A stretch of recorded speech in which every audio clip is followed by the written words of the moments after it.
Lectura del Santo Evangelio según San Marcos.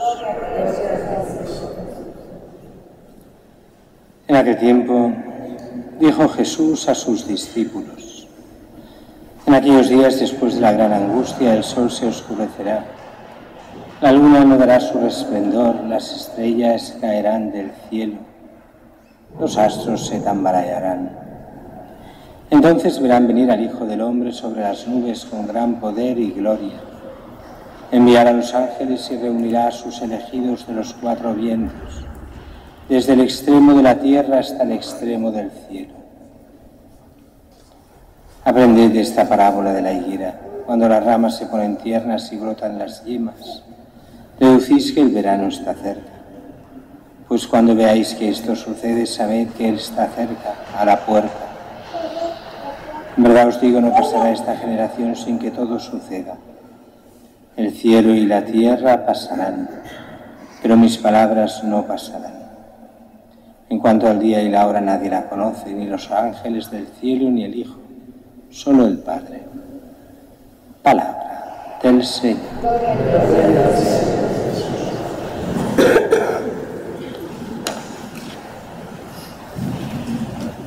Empezamos hoy por la segunda lectura, que es la que normalmente no tiene nada que ver ni con la primera ni con el Evangelio, que acostumbran a ir unidas. Y es que durante varias semanas hemos ido viendo esta carta a los hebreos, carta a los cristianos hebreos, y es una carta que es sobre todo pensando en el sacerdocio cristiano, pero para ser exactos en el sacerdocio de Cristo. Cristo, que es el único sacerdote. Los sacerdotes coparticipamos del sacerdocio de Cristo, pero en un sentido muy extraño. Somos sacerdotes, sí, pero en cuanto hacemos presente el único sacrificio del único sacerdote, que es Cristo. Así, en el Antiguo Testamento había muchos sacrificios. Cada día se sacrificaban muchísimos animales y eran para el perdón de los pecados, para no sé cuántas cosas. Pero llega el momento en que el único sacrificio es el de Cristo. El único sacrificio es el de Cristo, que es el que conmemoramos en todas las misas. No repetimos el sacrificio, solo hay uno. Pero ese sacrificio tiene validez universal y en cada sacrificio de Cristo, en cada misa, en el sacrificio de Cristo, donde en cada misa nos, de alguna forma, enganchamos a ese único sacrificio en la cruz y hacemos que toda su capacidad redentora venga a nosotros. Así Cristo se nos hace presente. ¿Pero qué nos pide?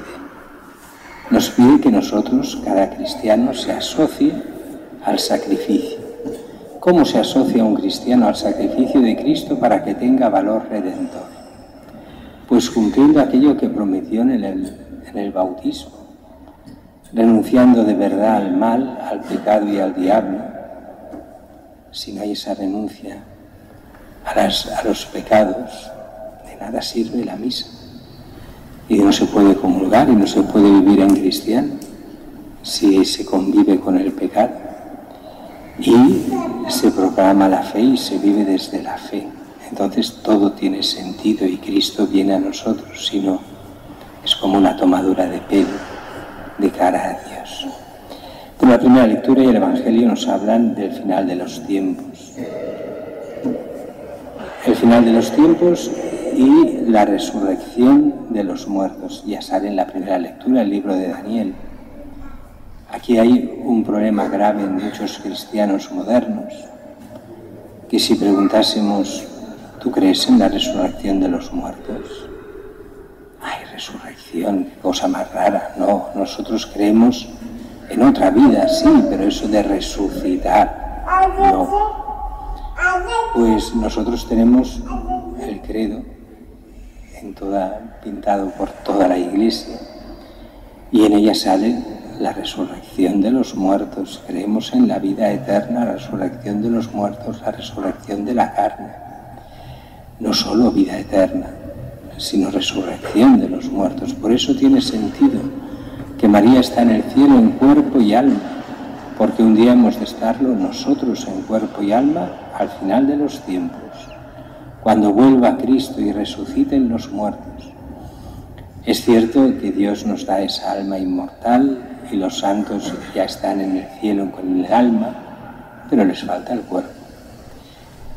Pero también estos días son días de reflexión, como diciéndonos, bueno, pero tú y yo nos salvaremos. Hay gente que piensa que tiene todo el derecho de salvarse y de irse al cielo, y que Dios, si no, sería malo si yo no voy al cielo. Y cuando en realidad es cada uno que en el fondo, con su forma de vida aquí, está eligiendo ir al cielo o no. ¿Qué es el cielo? Es la comunión eterna con Dios. ¿Qué es el infierno? El que ha decidido no estar con Dios. Pero no decidido en teoría, sino en la práctica. Y eso es uno de los problemas graves para muchos. Y Jesús en muchísimas parábolas eso lo explica. No todo el que dice Señor, Señor entrará en el reino de los cielos. Separará unos de otros, como cabras y ovejas. Esta la veremos, si no recuerdo mal, la semana que viene, esta parábola.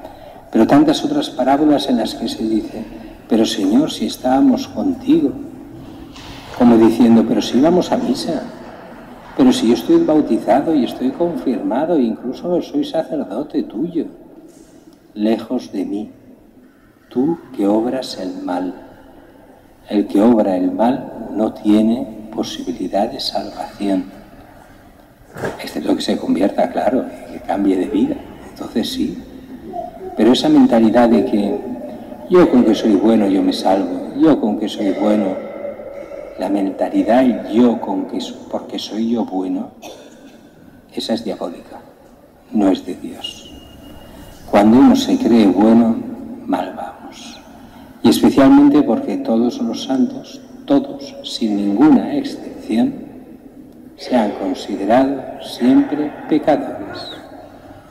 ¿Qué diferencia, decían, hay entre un santo y un pecador?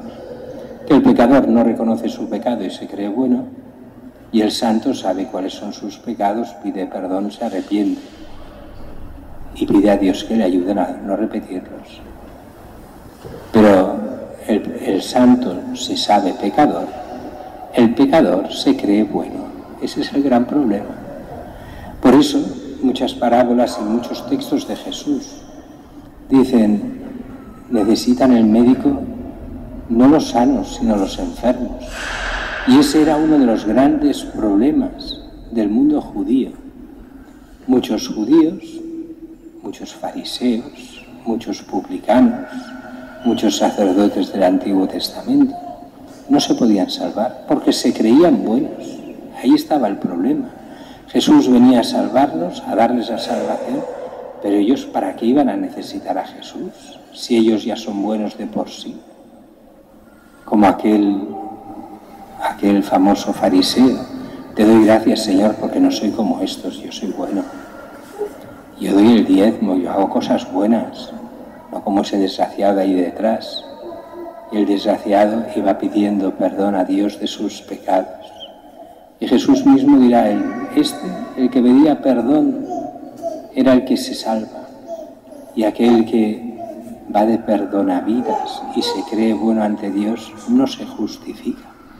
Dios no puede salvarlo porque se cree bueno cuando solo hay uno bueno.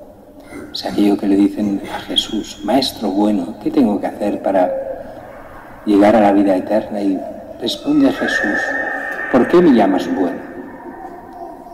Y es el único que realmente es el Maestro bueno, Jesús. Y lo hace expresamente para hacer entender que solo Dios es bueno y nosotros no, como aquella otra parábola, donde es aquellos que piden, pedid y se os dará y tal. Si vosotros, dice Jesús, que sois malos, sabéis dar cosas buenas a vuestros hijos, ¿cuánto más Vuestro Padre dará el Espíritu Santo a los que lo pidan.